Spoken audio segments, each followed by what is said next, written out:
ಮಧ್ಯಪ್ರಾಚ್ಯದಲ್ಲಿ ಯುದ್ಧ ಸಂಘರ್ಷ ವಿಚಾರವಾಗಿ ಚರ್ಚಿಸೋಕೆ ಪ್ರಧಾನಿ ಮೋದಿ ಎಲ್ಲಾ ರಾಜ್ಯಗಳ ಸಿಎಂಗಳ ಸಭೆ ನಡೆಸ್ತಾ ಇದ್ದಾರೆ.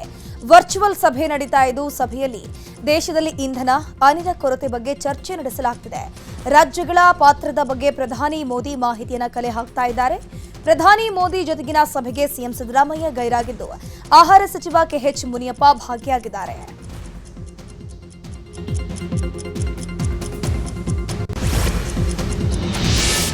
ಯುದ್ಧದ ಎಫೆಕ್ಟ್ನಿಂದ ಲಾಕ್ಡೌನ್ ಪರಿಸ್ಥಿತಿ ಇಲ್ಲ. ದೇಶವನ್ನು ಲಾಕ್ಡೌನ್ ಮಾಡುವ ಅಗತ್ಯವಿಲ್ಲ. ಲಾಕ್ಡೌನ್ ಅನ್ನೋದು ಕೇವಲ ವದಂತಿ ಅಷ್ಟೇ ಎಂದು ಕೇಂದ್ರ ಸರ್ಕಾರ ಸ್ಪಷ್ಟಪಡಿಸಿದೆ. ಈ ಬಗ್ಗೆ ಕೇಂದ್ರದ ಪೆಟ್ರೋಲಿಯಂ ಸಚಿವ ಹರ್ದೀಪ್ ಸಿಂಗ್ ಪುರಿ ಮಾಹಿತಿಯನ್ನು ನೀಡಿದ್ದು, ದೇಶದಲ್ಲಿ ತೈಲ, ಗ್ಯಾಸ್ಗೆ ಏನೂ ಸಮಸ್ಯೆ ಆಗಲ್ಲ. ಪ್ರಧಾನಿ ಮೋದಿ ಎಲ್ಲ ಮುನ್ನೆಚ್ಚರಿಕಾ ಕ್ರಮವನ್ನು ವಹಿಸಿದ್ದಾರೆ. ನಮ್ಮ ವಿದೇಶಾಂಗ ನೀತಿ ಅತ್ಯುತ್ತಮವಾಗಿದೆ. ಭಾರತದ ವ್ಯಾವಹಾರಿಕ ಸಂಬಂಧ ಉತ್ತಮವಾಗಿದೆ. ಗಲ್ಫ್ ರಾಷ್ಟ್ರಗಳಿಂದ ಗ್ಯಾಸ್, ತೈಲ ಬರುತ್ತಲೇ ಇದೆ ಎಂದು ಎಕ್ಸ್ನಲ್ಲಿ ಪೋಸ್ಟ್ ಹಾಕಿ ಮಾಹಿತಿ ನೀಡಿದ್ದಾರೆ.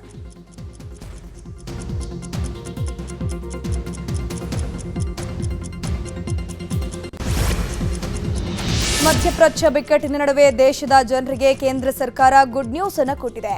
ಪೆಟ್ರೋಲ್, ಡೀಸೆಲ್ ಮೇಲಿನ ಅಬಕಾರಿ ಸುಂಕ ಕಡಿತಗೊಳಿಸಲಾಗಿದೆ. ಪೆಟ್ರೋಲ್ ಮೇಲಿನ ಸುಂಕ 13 ರೂಪಾಯಿಯಿಂದ 3 ರೂಪಾಯಿಗೆ ಮತ್ತು ಡೀಸೆಲ್ ಮೇಲಿನ ಅಬಕಾರಿ ಸುಂಕವನ್ನು 10 ರೂಪಾಯಿಯಿಂದ ಶೂನ್ಯಕ್ಕೆ ಇಳಿಕೆ ಮಾಡಿದೆ. ಯುದ್ಧದ ಬಿಕ್ಕಟ್ಟಿನಿಂದ ಭಾರತೀಯ ತೈಲ ಕಂಪನಿಗಳು ಎದುರಿಸುತ್ತಿರುವಂತಹ ನಷ್ಟವನ್ನ ಸರಿದೂಗಿಸೋಕೆ ಕೇಂದ್ರ ಸರ್ಕಾರ ಈ ನಿರ್ಧಾರ ಕೈಗೊಂಡಿದೆ. ಆದರೆ ಇದರಿಂದ ಗ್ರಾಹಕರಿಗೆ ಯಾವುದೇ ಉಳಿತಾಯವಾಗುವ ಸಾಧ್ಯತೆ ಇಲ್ಲ. ಇನ್ನು ಸುಂಕ ಇಳಿಕೆ ಬಿಜೆಪಿ ನಾಯಕರು ಇದನ್ನು ಪ್ರತಿಕ್ರಿಯಿಸಿದ್ದಾರೆ. ಇನ್ನು ಪ್ರಧಾನಿ ನಿರ್ಧಾರದಿಂದ ಪೆಟ್ರೋಲ್ ಮೇಲೆ 10 ರೂಪಾಯಿ ಅಬಕಾರಿ ಸುಂಕ ಕಡಿಮೆ ಮಾಡಿದೆ. ದೇಶದ ಸಾಮಾನ್ಯ ಜನರಿಗಾಗಿ ದೃಢ ನಿರ್ಧಾರವನ್ನ ಮೋದಿಯವರು ತೆಗೆದುಕೊಂಡಿದ್ದಾರೆ ಅಂತ ಕೊಂಡಾಡಿದ್ರು. 10 ರೂಪಾಯಿ ಅಬಕಾರಿ ಸುಂಕವನ್ನ, ಎಕ್ಸೈಸ್ ಡ್ಯೂಟಿನ ಕಡಿಮೆ ಮಾಡಿರುವಂತದ್ದು, ಡೀಸೆಲ್ ಮೇಲೂ ಕೂಡ 10 ರೂಪಾಯಿ ಎಕ್ಸೈಸ್ ಡ್ಯೂಟಿ ಕಡಿಮೆ ಮಾಡಿರುವಂತದ್ದು. ಅಂದ್ರೆ ಜನರ ಮೇಲೆ ಏನು ಹೊರೆ ಬೀಳ್ಬೇಕಾಗಿತ್ತು, ಅದನ್ನ ಕೇಂದ್ರ ಸರ್ಕಾರವೇ ಜವಾಬ್ದಾರಿಯನ್ನ ತೆಗೆದುಕೊಳ್ಳುವುದರ ಮುಖೇನ ನರೇಂದ್ರ ಮೋದಿಜಿಯವರು ಈ ದೇಶದ ಸಾಮಾನ್ಯ ಜನರ ಪರವಾಗಿ ಒಂದು ದೃಢ ನಿರ್ಧಾರವನ್ನ ತೆಗೆದುಕೊಂಡಿದ್ದಾರೆ. ರಾಮನವಮಿಯ ಗಿಫ್ಟ್ ಆಗಿ ನರೇಂದ್ರ ಮೋದಿ ಅವರು ಕೊಟ್ಟಿದ್ದಾರೆ. ಇದಕ್ಕೆ ಯಾಕೆ ಎಲೆಕ್ಷನ್ಗೆ ಕನೆಕ್ಟ್ ಮಾಡ್ತೀರಾ? ದೇಶದಲ್ಲಿ ಎಲ್ಲಾ ತಿಂಗಳು ಎಲೆಕ್ಷನ್ ನಡೀತಾನೆ ಇರ್ತದಪ್ಪ. ವರ್ಷ ಬೆಲೆಯ ಅಬಕಾರಿ ಸುಂಕ ಇಳಿಸಿದ ವಿಚಾರವಾಗಿ ಡಿಸಿಎಂ ಡಿಕೆ ಶಿವಕುಮಾರ್ ಅವರು ಕೇಂದ್ರ ಸರ್ಕಾರದ ವಿರುದ್ಧ ಕಿಡಿಕಾರಿದ್ದಾರೆ. ಕೇಂದ್ರ ಸರ್ಕಾರ ನಮ್ಮನ್ನ ಕೊಲೆ ಮಾಡ್ತಾ ಇದೆ, ಎಲೆಕ್ಷನ್ಗಾಗಿ ತೈಲ ಬೆಲೆ ಕಡಿಮೆ ಮಾಡಿದೆ ಅಂತ ಗುಡುಗಿದ್ರು. ಭಾರತ ಸರ್ಕಾರ ನಮ್ಮನ್ನ ಕೊಲೆ ಮಾಡ್ತಾ ಇದೆ. ತೈಲ ಬೆಲೆಯನ್ನು ಜಾಸ್ತಿ ಮಾಡಿಬಿಟ್ಟು ಇವರು ಮಾಡ್ಕೋಬೇಕು, ಎಲೆಕ್ಷನ್ಗೋಸ್ಕರ ಮಾಡಿದ್ದಾರೆ. ಆಲೇ ನೈರಾ ಕಂಪ್ನಿಯವರು ಜಾಸ್ತಿ ಮಾಡಿದ್ದಾರೆ. ಇವತ್ತು 3:15 ಗಂಟೆಗೆ ಸುರ್ಜಿವಾಲಾ ಸಾಹೇಬರು ಬರ್ತಾ ಇದ್ದಾರೆ. ನಾನು ಸಿಎಂ ಸುರ್ಜಿವಾಲಾ ಆ ವಿಚಾರವನ್ನು ರಾಜ್ಯದ ಮಧ್ಯಪ್ರಾಚ್ಯ ರಾಷ್ಟ್ರಗಳಲ್ಲಿ ಯುದ್ಧ ಹಿನ್ನೆಲೆ ಜಾಗತಿಕ ಮಾರ್ಕೆಟ್ನಲ್ಲಿ ರೂಪಾಯಿ ಮೌಲ್ಯ ಕುಸಿದಿದೆ. ಅಮೆರಿಕನ್ ಡಾಲರ್ ಎದುರು ಭಾರತದ ರೂಪಾಯಿ ಮೌಲ್ಯ 94ಕ್ಕೆ ಇಳಿಕೆಯಾಗಿದೆ. ಮಧ್ಯಪ್ರಾಚ್ಯದಲ್ಲಿ ನಡೆಯುತ್ತಿರೋ ಸಂಘರ್ಷದ ಪರಿಣಾಮ ರೂಪಾಯಿ ಈ ವರ್ಷ ಆರಂಭದಿಂದಲೇ ಮೌಲ್ಯ ಕಳೆದುಕೊಳ್ತಾ ಇದೆ.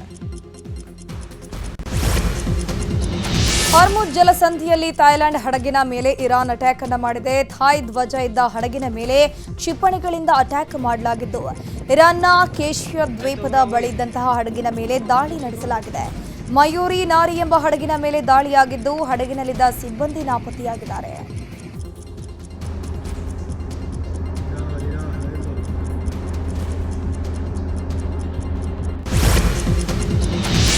ಮಧ್ಯಪ್ರಾಚ್ಯದಲ್ಲಿ 28ನೇ ದಿನದ ಯುದ್ಧ ಹಿನ್ನೆಲೆ ಇಸ್ರೇಲ್ ಮೇಲೆ ಇರಾನ್ ನಿರಂತರ ದಾಳಿ ಮಾಡ್ತಿದೆ. ಅದರಲ್ಲೂ ಇಸ್ರೇಲ್ ಮೇಲೆ ಹಾರಿಸಿದ ಕ್ಷಿಪಣಿಯಲ್ಲಿ ಭಾರತದ ಹೆಸರು ನಮೂದಾಗಿದೆ. ಥ್ಯಾಂಕ್ ಯು ಇಂಡಿಯಾ ಎಂದು ಬರೆದು ಅಟ್ಯಾಕ್ ಮಾಡಲಾಗಿದೆ. ಸದ್ಯ ಇರಾನ್ ನಡೆಸಿದ ವಿರುದ್ಧ ಜಾಗತಿಕ ಮಟ್ಟದಲ್ಲಿ ಭಾರಿ ಚರ್ಚೆ ಆಗ್ತಾ ಇದೆ.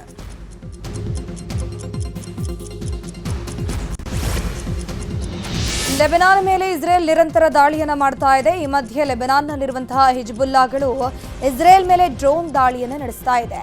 ಇಸ್ರೇಲ್ ಸೇನೆಯ ಯುದ್ಧ ಟ್ಯಾಂಕರ್ ಮೇಲೆ ಡ್ರೋನ್ ದಾಳಿ ಮಾಡೋ ದೃಶ್ಯವನ್ನ ಹಿಜ್ಬುಲ್ಲಾ ರಿಲೀಸ್ ಮಾಡಿದೆ. ಎಫ್ಇಪಿ ಡ್ರೋನ್ ಇಸ್ರೇಲ್ ಟ್ಯಾಂಕ್ ಅನ್ನು ಹುಡುಕಿ ಬಂದು ಅದಕ್ಕೆ ಡಿಕ್ಕಿ ಹೊಡೆದಿದೆ.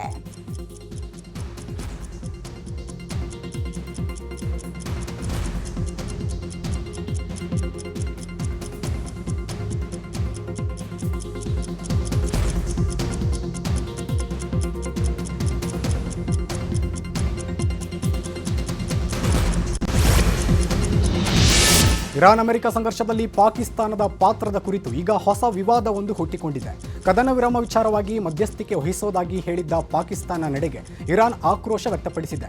ಅಮೆರಿಕ ಪರ ಪಾಕಿಸ್ತಾನ ನಡೆ ಇದೆ, ಪಾಕಿಸ್ತಾನ ಡಬಲ್ ಗೇಮ್ ಆಟ ಆಡ್ತಿದೆ, ಹೀಗಾಗಿ ನಾವು ಯಾವುದೇ ಕಾರಣಕ್ಕೂ ಯುದ್ಧ ನಿಲ್ಲಿಸಲ್ಲ ಎಂದು ಇರಾನ್ ಮತ್ತೊಮ್ಮೆ ತನ್ನ ನಿಲುವನ್ನು ಸ್ಪಷ್ಟಪಡಿಸಿದೆ.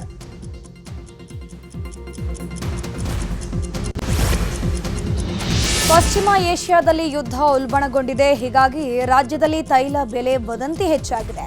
ಬಾಗಲಕೋಟೆ ನಗರದಲ್ಲಿ ಪೆಟ್ರೋಲ್ ಅಭಾವ ಶುರುವಾಗಿದೆ. ಬಹುತೇಕ ಪೆಟ್ರೋಲ್ ಬಂಕ್ಗಳಲ್ಲಿ ನೋ ಸ್ಟಾಕ್ ಬೋರ್ಡ್ ಅನ್ನು ಹಾಕಲಾಗಿದೆ. ಕೇವಲ ಡೀಸೆಲ್ ಮಾತ್ರ ಲಭ್ಯವಾಗಿದ್ದು, ಜಿಯೋ ಪೆಟ್ರೋಲ್ ಬಂಕ್ನಲ್ಲಿ ಮಾತ್ರ ಪೆಟ್ರೋಲ್ ಲಭ್ಯವಿದ್ದು, ಒಬ್ಬರಿಗೆ 200 ರೂಪಾಯಿ ಮಿತಿಯೊಳಗೆ ಮಾತ್ರ ಪೆಟ್ರೋಲ್ ಇದ್ದು, ಡೀಸೆಲ್ ಕೂಡ 1000 ರೂಪಾಯಿ ಮಿತಿಯೊಳಗೆ ಮಾತ್ರ ಸಿಗ್ತಾ ಇದೆ. ಇನ್ನು ಕಲಬುರಗಿಯಲ್ಲಿ ಜನರು ಪೆಟ್ರೋಲ್ ಬಂಕ್ಗಳಿಗೆ ಎತ್ತಿನ ಬಂಡಿಗಳಲ್ಲಿ ಬ್ಯಾರೆಲ್ ತಂದು ಪೆಟ್ರೋಲ್ ಅನ್ನು ತುಂಬಿಸ್ಕೊಳ್ತಾ ಇದ್ದಾರೆ. ಡೀಸೆಲ್ ಅನ್ನು ಜನರು ತುಂಬಿಸ್ಕೊಳ್ತಾ ಇದ್ದಾರೆ.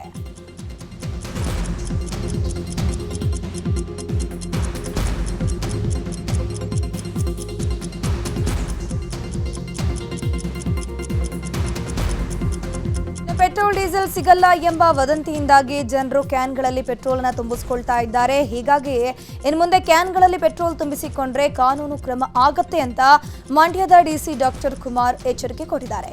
ಸಾರ್ವಜನಿಕರು ಆತಂಕ ಪಡಬೇಕಿಲ್ಲ. ಪೆಟ್ರೋಲ್ ಬಂಕ್ನಲ್ಲಿ ಕ್ಯಾನ್ನಲ್ಲಿ ತುಂಬಿಸುತ್ತಿರುವಂತಹ ದೂರು ಬಂದಿದೆ.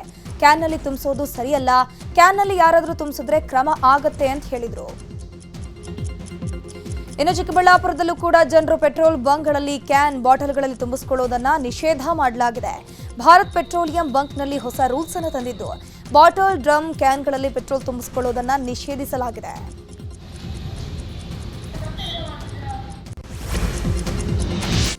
ಇದೀಗ ಬೈ ಎಲೆಕ್ಷನ್ ಸಂಬಂಧಪಟ್ಟ ಸುದ್ದಿಗಳನ್ನು ನೋಡ್ತಾ ಹೋಗೋಣ. ದಾವಣಗೆರೆ ದಕ್ಷಿಣ ಕ್ಷೇತ್ರದ ಚುನಾವಣೆಯಲ್ಲಿ ಬಂಡಾಯ ಸ್ಪರ್ಧೆಗೆ ಇಳಿದಿದ್ದ ಸಾದಿಕ್ ಪೈಲ್ವಾನ್ ಹಿಂದೆ ಸರಿದಿದ್ದಾರೆ. ಇವತ್ತು ಕಾವೇರಿ ನಿವಾಸದಲ್ಲಿ ಸಿಎಂ ಸಿದ್ದರಾಮಯ್ಯ ಸಾದಿಕ್ ಪೈಲ್ವಾನ್ ಜೊತೆ ಮಾತುಕತೆ ನಡೆಸಿದ್ರು. ಸಂಧಾನ ಸಕ್ಸಸ್ ಆಗಿದೆ.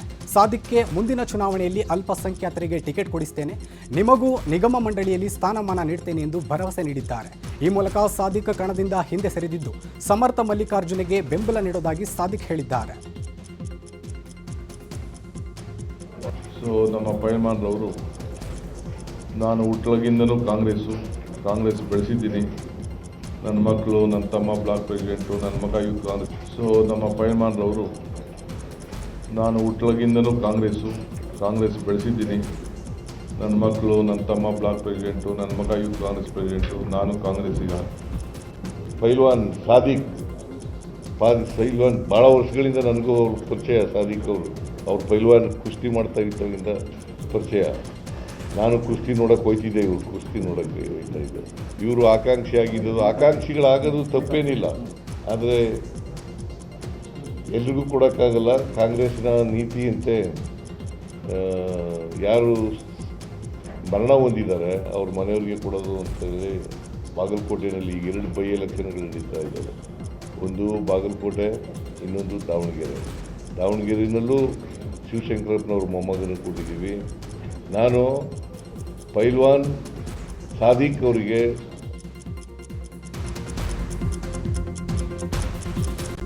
ಇನ್ನು ಇದೇ ವಿಚಾರವಾಗಿ ಸಿಎಂ ಸಿದ್ದರಾಮಯ್ಯ ಮಾತನಾಡಿದ್ದು, ಸಾದಿಕ್ ಪೈಲ್ವಾನ್ ಕಾಂಗ್ರೆಸ್ನ ಕಟ್ಟಾಳು, ನಿಷ್ಠಾವಂತ ಕಾರ್ಯಕರ್ತ. ಮುಸಲ್ಮಾನರು 70,000ಕ್ಕೂ ಹೆಚ್ಚು ಇದ್ದಾರೆ. ಸಾದಿಕ್ ಪೈಲ್ವಾನ್ರವರು ಕಣದಿಂದ ಹಿಂದೆ ಸರಿದಿದ್ದಾರೆ. ಸಾದಿಕ್ ಅವರಿಗೆ ಧನ್ಯವಾದ ಎಂದರು.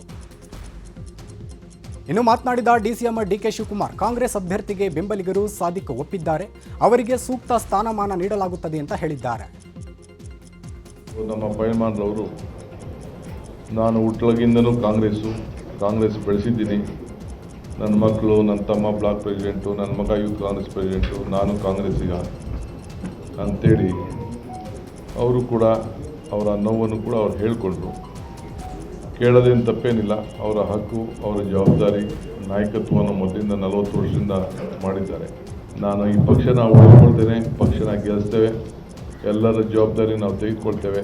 ಪಕ್ಷ ನಮ್ಗೆ ಇಂಪಾರ್ಟೆಂಟು, ದೇಶಕ್ಕೆ ಒಂದು ದೊಡ್ಡ ಸಂದೇಶ ಹೋಗಬೇಕು ಅಂತ ತೀರ್ಮಾನ ಮಾಡಿ ಇವತ್ತು ನಮ್ಮ ಪಕ್ಷಕ್ಕೆ ನಾನು ದ್ರೋಹ ಮಾಡೋದಿಲ್ಲ, ನಾನು ಕಾಂಗ್ರೆಸ್ಸಿಗನಾಗಿರ್ತೇನೆ ಅನ್ನೋದನ್ನು ಅವರು ನಮಗೆ ತಿಳಿಸಿ ಇವತ್ತು ನಿಮ್ಮ ಮುಂದೆ, ನಿಮ್ಮ ಕಣ್ಣುಗಳಿಗೆ, ನಿಮ್ಮ ಕ್ಯಾಮ್ರಾಗೆ ಎಲ್ಲ ಕೂಡ ಇವತ್ತು ಸಾಕ್ಷಿಯಾಗಿದ್ದಾರೆ. ಒಂದು ಮನೆಯಲ್ಲಿ ಅಣ್ಣ ತಮ್ಮಂದರಲ್ಲಿ ಹೊಡೆದು ಬಂದರೆ ಹಿರಿಯರು ಯಾರೋ ಒಬ್ಬರು ಸಮಜಾಯಿಸ್ತಾರೆ, ಹೊಡೆದು ಬಂದದ್ದು ನಮ್ಮನ್ನು ಹಿರಿಯರು, ನಮ್ಮ ಮನೆಯವರು, ಕುಟುಂಬದವರು ನನಗೆ ಕರೆದು ಸಮಜಾಯಿಸಿ ನಾನು ಪುನಃ ಆ ಮನೆಗೆ ಮತ್ತೆ ಮರಳಿ ಬಂದಿದ್ದೇನೆ. ಖಂಡಿತವಾಗೂ ನಮ್ಮ ಎಸ್ ಮಲ್ಲಿಕಾರ್ಜುನ್ ಮಗನಿಗೆ ಕಾಂಗ್ರೆಸ್ ಪಕ್ಷದಿಂದ ಟಿಕೆಟ್ ಸಿಕ್ಕಿದೆ. ಖಂಡಿತವಾಗೂ ಅಲ್ಪಸಂಖ್ಯಾತರು,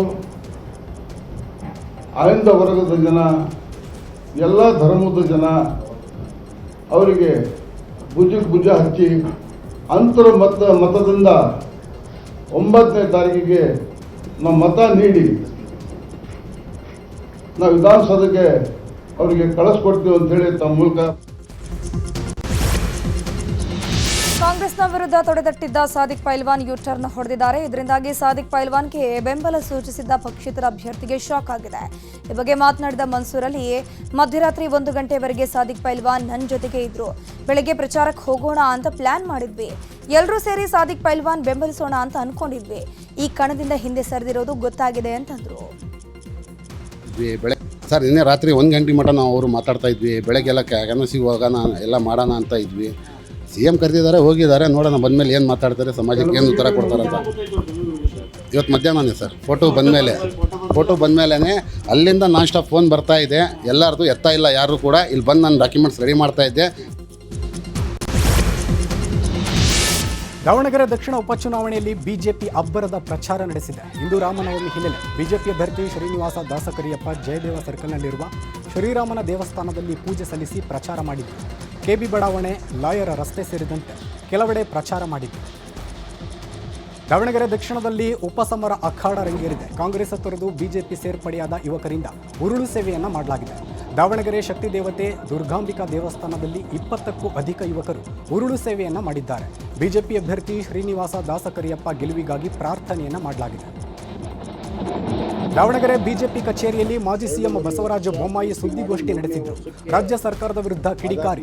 ಈ ಸರ್ಕಾರ ಜೀವಂತವಾಗಿದೆ ಎಂದು ಅನಿಸ್ತಾ ಇಲ್ಲ. ರೈತ ವಿರೋಧಿ ಸರ್ಕಾರ, ಜನಸಾಮಾನ್ಯರ ಸಮಸ್ಯೆ ಆಲಿಸುವವರಿಲ್ಲ. ಕಳೆದ 2.5 ವರ್ಷದಲ್ಲಿ ದಾವಣಗೆರೆ ಈ ಸರ್ಕಾರದ ಕೊಡುಗೆ ಏನೂ ಇಲ್ಲ ಅಂತ ಪ್ರಶ್ನೆ ಮಾಡಿದರು.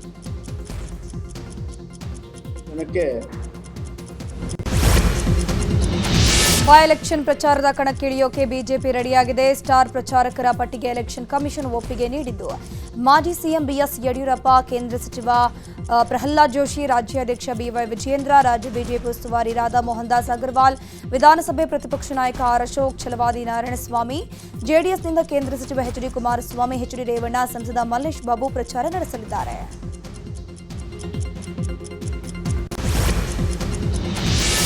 ಬಾಗಲಕೋಟೆಯಲ್ಲಿ ಉಪಚುನಾವಣೆಯ ನೀತಿ ಸಂಹಿತೆ ಉಲ್ಲಂಘನೆಯಾಗಿದೆ. 2 ಪ್ರತ್ಯೇಕ ಪ್ರಕರಣದಲ್ಲಿ ದಾಖಲೆ ಇಲ್ಲದೆ ಸಾಗಿಸುತ್ತಿದ್ದ 12,37,000 ಹಣವನ್ನು ಜಪ್ತಿ ಮಾಡಲಾಗಿದೆ. ದನ್ನೂರು ಚೆಕ್ ಪೋಸ್ಟ್ನಲ್ಲಿ ವಾಹನ ತಪಾಸಣೆ ವೇಳೆ 2 ಬೊಲೆರೋ ಕಾರಲ್ಲಿ ದಾಖಲೆ ಇಲ್ಲದೆ ಸಾಗಿಸುತ್ತಿದ್ದ ಹಣ ಪತ್ತೆಯಾಗಿದ್ದು, FST ತಂಡದಿಂದ ಹಣ ಸೀಸ್ ಮಾಡಲಾಗಿದೆ.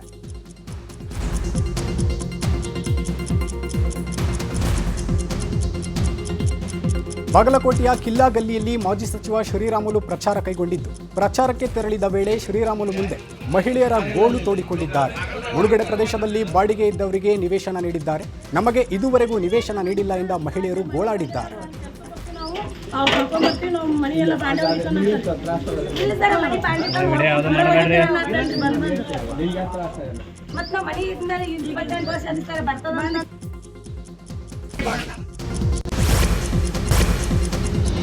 ನೆಲಮಂಗಲದಲ್ಲಿರುವಂತಹ ಗೃಹ ಸಚಿವ ಡಾಕ್ಟರ್ ಜಿ ಪರಮೇಶ್ವರ್ ಒಡೆತನದ ಮೆಡಿಕಲ್ ಕಾಲೇಜಿಗೆ ಬಾಂಬ್ ಬೆದರಿಕೆ ಬಂದಿತ್ತು. ಇಮೇಲ್ ಮೂಲಕ ಸಿದ್ಧಾರ್ಥ ಮೆಡಿಕಲ್ ಕಾಲೇಜಿಗೆ ಬಾಂಬ್ ಬೆದರಿಕೆ ಹಾಕಲಾಗಿದ್ದು, ಬಾಂಬ್ ಸ್ಕ್ವಾಡ್, ಡಾಗ್ ಸ್ಕ್ವಾಡ್ ಆಗಮಿಸಿ ಪರಿಶೀಲನೆ ಮಾಡಿದರು.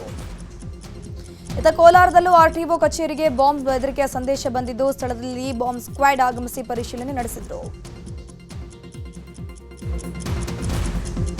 ಇದರ ಜೊತೆಗೆ ಬೆಂಗಳೂರಿನ HSR ಲೇಔಟ್ನಲ್ಲಿರುವಂತಹ RTO ಕಚೇರಿಗೂ ಕೂಡ ಬಾಂಬ್ ಬೆದರಿಕೆ ಇಮೇಲ್ ಕಳಿಸಲಾಗಿದೆ. ಸ್ಥಳಕ್ಕೆ ಪೊಲೀಸರು ಭೇಟಿ ನೀಡಿ ಪರಿಶೀಲನೆ ಮಾಡಿದ್ದಾರೆ.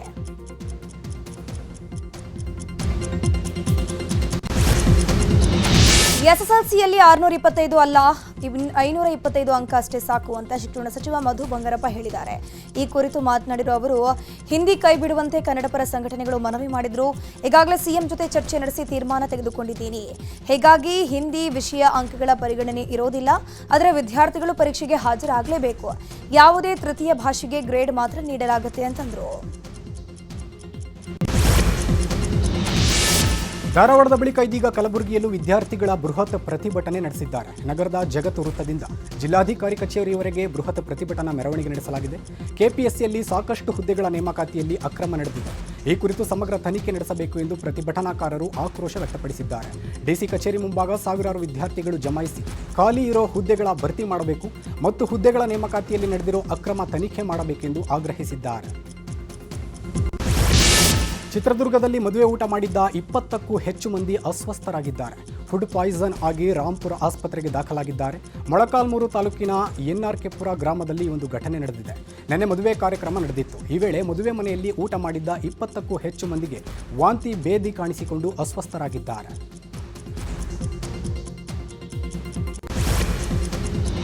ಈಗ ದೇಶದ ಪ್ರಮುಖ ಸುದ್ದಿಗಳು. ಬಿಹಾರ ಸಿಎಂ ನಿತೀಶ್ ಕುಮಾರ್ ಮಾರ್ಚ್ 30ರಂದು ರಾಜೀನಾಮೆ ನೀಡುವ ಸಾಧ್ಯತೆ ಇದೆ. ರಾಜ್ಯಸಭೆಗೆ ಆಯ್ಕೆಯಾದ ಕಾರಣ ಅವರು ಈ ನಿರ್ಧಾರವನ್ನು ಕೈಗೊಂಡಿದ್ದಾರೆ. ಇದು ಬಿಹಾರದ ರಾಜಕೀಯದಲ್ಲಿ ದೊಡ್ಡ ಬದಲಾವಣೆ ತರಲಿದ್ದು ಬಿಜೆಪಿ ನೇತೃತ್ವದ ಹೊಸ ಸರ್ಕಾರ ಅಸ್ತಿತ್ವಕ್ಕೆ ಬರಲಿದೆ. ಕೇಂದ್ರ ರಾಜಕೀಯಕ್ಕೆ ನಿತೀಶ್ ಕುಮಾರ್ ಮರಳೋಕೆ ಸಿದ್ಧರಿದ್ದು ಅವರ ಪುತ್ರ ನಿಶಾಂತ್ ಡಿಸಿಎಂ ಆಗುವಂತಹ ಸಾಧ್ಯತೆ ಇದೆ.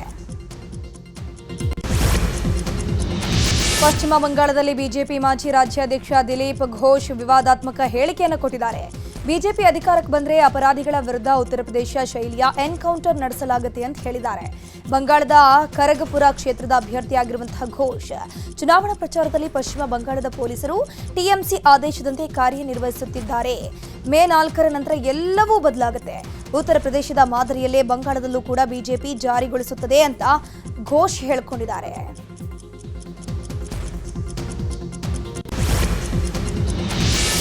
ವಿವಾಹಿತ ಪುರುಷ ಮಹಿಳೆಯೊಂದಿಗೆ ಲಿವ್ ಇನ್ ಸಂಬಂಧದಲ್ಲಿರೋದು ಕಾನೂನಿನಡಿ ಅಪರಾಧವಲ್ಲ ಎಂದು ಅಲಹಾಬಾದ್ ಹೈಕೋರ್ಟ್ ಅಭಿಪ್ರಾಯಪಟ್ಟಿದೆ. ಆತನಿಗೆ ಮದುವೆಯಾಗಿದೆ ಎಂಬ ವಿಷಯ ತಿಳಿದಿದ್ರೂ ಮಹಿಳೆ ಆತನೊಂದಿಗೆ ಲಿವ್ ಇನ್ ರಿಲೇಷನ್ಶಿಪ್ನಲ್ಲಿದ್ದರೆ ಅದು ತಪ್ಪಲ್ಲ ಎಂದು ಕೋರ್ಟ್ ಹೇಳಿದೆ. ಆ ಮಹಿಳೆಯ ಕುಟುಂಬದಿಂದಲೇ ಬೆದರಿಕೆ ಎದುರಿಸುತ್ತಿರುವ ಲಿವ್ ಇನ್ ದಂಪತಿಗೆ ರಕ್ಷಣೆ ಕೋರಿ ಸಲ್ಲಿಸಲಾದ ಅರ್ಜಿಯನ್ನು ಸಲ್ಲಿಸಲಾಗಿತ್ತು. ಈ ಪ್ರಕರಣದಲ್ಲಿ ಆಲಿಸಿದ ನ್ಯಾಯಾಲಯ ವಿವಾಹಿತ ಪುರುಷನು ಪರಸ್ಪರ ಒಪ್ಪಿಗೆಯ ಮೂಲಕ ವಯಸ್ಕ ಮಹಿಳೆಯ ಜೊತೆ ಒಟ್ಟಿಗೆ ವಾಸಿಸುವುದು ಯಾವುದೇ ಅಪರಾಧವಲ್ಲ ಎಂದು ಹೇಳಿದೆ.